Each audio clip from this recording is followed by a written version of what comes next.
இன்னைக்கு குறிப்பாக இளைஞர்கள், ஜென்சி இளைஞர்கள், அவங்க செய்யக்கூடிய வேலையிலிருந்து பார்த்தோம் அப்படின்னாங்க அந்த 24 மணி நேரத்தையே 3ஆக பிரிக்கின்றார்கள்.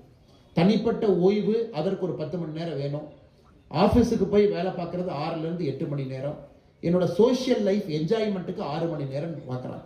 இது மிக தவறான ஒரு பார்வையில் ஒரு தலைமுறையை வளர்ந்து கொண்டிருக்கிறது. கர்ம யோகியாக நாம் உருவாக்க வேண்டும் என்று நினைக்கின்றோம், அதற்கு நேர்மறையாக வளர்ந்து கொண்டிருக்கின்றார்கள்.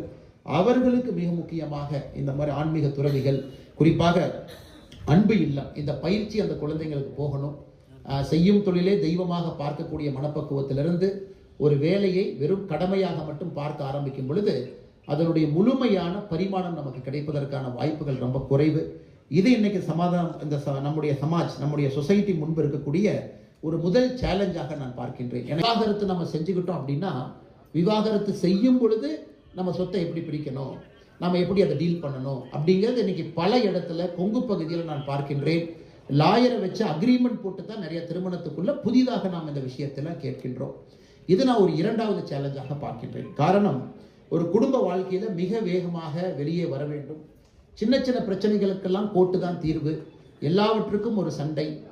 எதற்கெடுத்தாலும் கூட நான் வெளியே வர வேண்டும் என்கின்ற மனப்பக்கத்தில் தான் திருமண வாழ்க்கையை வாழ்கின்றார்களோ தவிர, சின்ன சின்ன பிரச்சனைகள் வந்தாலும் கூட இதை தாண்டி வாழ்க்கையை வாழ வேண்டும் என்கின்ற எண்ண பக்குவம் இல்லை. அதையும் நம்முடைய அன்பு இல்லம், துறவிமார்கள் இவங்கெல்லாம் சேர்ந்து இன்னைக்கு இந்த பிரச்சனையை அட்ரஸ் பண்ணும். 3வது, கடவுளின் மீது இருக்கக்கூடிய பற்று. 3 விஷயத்தை மட்டும் உங்களுடைய பாதத்திலே வைக்க வேண்டும் என்பது என்னுடைய பெரிய விஷயங்களை பேசுவதை விட, சமுதாயத்தில் இன்னைக்கு இருக்கக்கூடிய 3 பிரச்சனையை அவங்க முன்னாடி வைக்கணும். அடுத்த 20 ஆண்டுகள் அதை சரி செய்ய வேண்டும் என்பது என்னுடைய ஆசை. 3வது, கடவுள் பற்று. இன்னைக்கு யுனைடெட் கிங்டம், UK, அதை எடுத்துக்கிட்டீங்க அப்படின்னா அந்த நாட்டை 52% மக்களுக்கு கடவுள் பற்று கிடையாது. அவங்க கடவுள் நம்பிக்கை இல்லை என்று சொல்லுகின்றார்கள் சென்சஸ்ல. அப்படின்னா 48% மக்கள் தான் யூகேல கடவுளையே நம்புறாங்க. அமெரிக்காவில் இன்னைக்கு சராசரியாக 30லிருந்து 35% கடவுள் நம்பிக்கை இல்லை என்று சொல்லுகின்றார். இன்னைக்கு உலகத்தில் இருக்கக்கூடிய மதத்தை பார்த்தோம்னாங்க, முதல் மதம், அதிகமான மக்கள் பின்பற்றக்கூடிய மதம் கிறிஸ்தவ மதம். 225 கோடி பேர், 225 crore இன்னைக்கு கிறிஸ்தவ மதத்தில் இருக்கிறாங்க. 2வது மதம் என்னன்னு பார்த்தீங்கன்னா இஸ்லாம், 165 கோடி, 170 கோடி பேர் இருக்காங்க. 3வது மதம் என்னன்னு சொன்னா நீங்க ஆச்சரியப்படுவீங்க. 3வது மதம் என்ன மதம் இந்த உலகத்திலையும் கேட்டீங்கன்னா, எந்த மதத்தையும் பின்பற்றாதவர்கள் தான் 3வது மதம், 135 கோடி பேர் இருக்காங்க. 4வது மதம் தான் ஹிந்து மதம், 125 கோடி. இன்னைக்கு நிறைய எக்ஸ்பர்ட் ப்ரொஜெக்ட் பண்றாங்க, இன்னும் 20 ஆண்டுகள் கழித்து உலகத்துல மதங்கள் எப்படி இருக்கும் என்று. ஒரு நாட்டில் நடக்கக்கூடிய சென்சஸ் டேட்டா, இன்னைக்கு இந்தியாவோட சென்சஸ் டேட்டா 2027 கிடைச்சது. அவங்க சொல்லுவது 2050, 2055 முடியும் பொழுது உலகத்தினுடைய மிகப்பெரிய மதமாக இஸ்லாமிய மதம் இருக்கும். இஸ்லாமிய மதம் இந்த உலகத்தினுடைய மிகப்பெரிய மதமாக, முதல் மதமாக இஸ்லாமிய மதம் இருக்கும். 2வது மதமாக கிறிஸ்தவ மதம் இருக்கும். 3வது மதமாக எந்த மதத்தையும் பின்பற்றாதவர்கள் இருப்பார்கள். ஹிந்து மதத்தை பொறுத்தவரை 2055 கூட அதே இடத்துல ஹிந்து மதம் இருக்கும். 120லிருந்து 125 கோடி பேர்த்துக்குள்ள இருப்பாங்க. இதுல பல பிரச்சனைகளை உங்கள் முன்னால் நான் வைக்கின்றேன். நாம் எந்த மதத்திற்கும் எதிரானவர்கள் கிடையாது. சனாதன தர்மம் என்று சொன்னாலே சன தன, அதுல 2 வார்த்தைகள் இருக்கு. சன என்று சொன்னால் டைம்லெஸ், தன என்று சொன்னால் எப்பொழுதும் நிலைத்திருக்கக்கூடிய சனாதன, அதை சனாதன தர்மம் என்று சொல்லுகின்றோம். இந்த சனாதன தர்மம் நம்ம திரும்ப பின்னாடி போனோம் அப்படின்னா, வேதங்கள் தொகுத்து வழங்கப்பட்ட பொழுது அந்த பணியை 4 ரிஷிகள் எடுத்துக்கொண்டார்கள். ஒரு ரிஷியினுடைய பெயர் சனாதனமாக இருந்தது.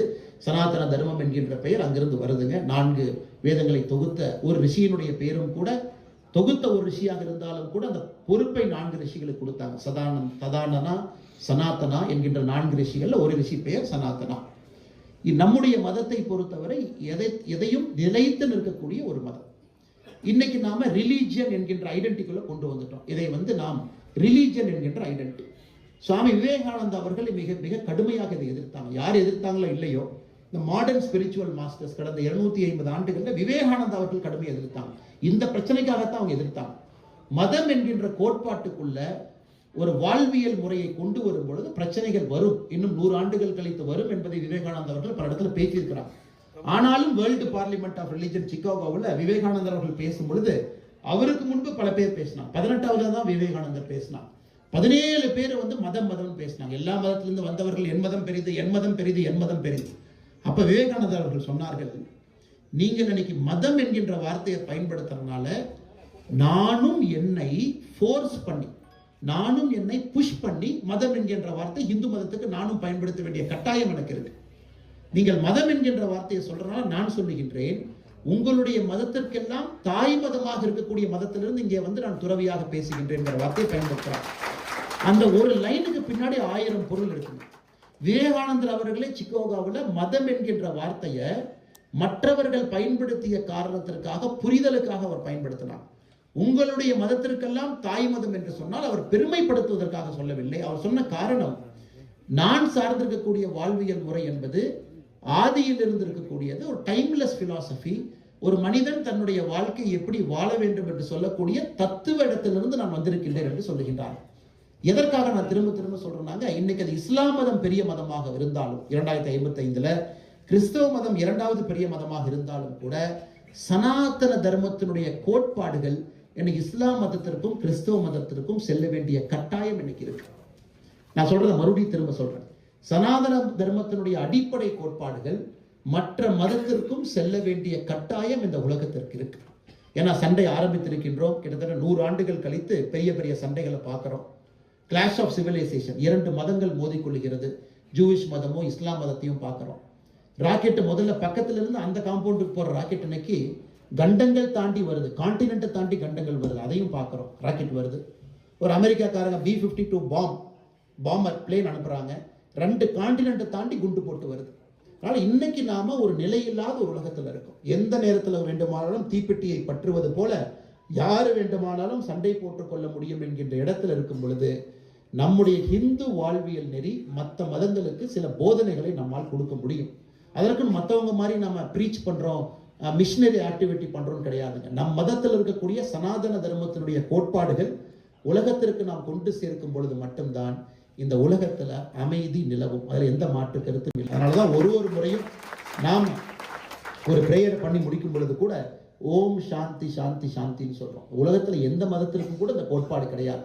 அதாவது எல்லோரும் நல்லா இருக்கணும், எல்லா உயிரினங்களும் நல்லா இருக்கணும், எல்லோரும் நன்றாக இருக்க வேண்டும் என்று வேண்டக்கூடிய வாழ்வியல் நெறியில பிறந்திருப்பவர்கள் இந்த பாரத தேசத்துல மட்டும்தான் இருக்கிறாங்க. வேற எங்கேயுமே கிடையாது. அவங்க நல்லா இருக்கலாம், அவங்க குடும்பம் நல்லா இருக்கலாம் வேண்டுகின்ற இடத்துல. அதனால் இதை குறிப்பாக நம்முடைய இளைஞர்கள் இன்னும் ஆக்ரோஷமாக இதை எடுத்துக்கிட்டு போகணும். எந்த மதமும் நமக்கு எதிரி கிடையாது. ஆனா நம் சனாதன தர்மத்தினுடைய கோட்பாடுகளை நாம் எடுத்துட்டு போகணும்.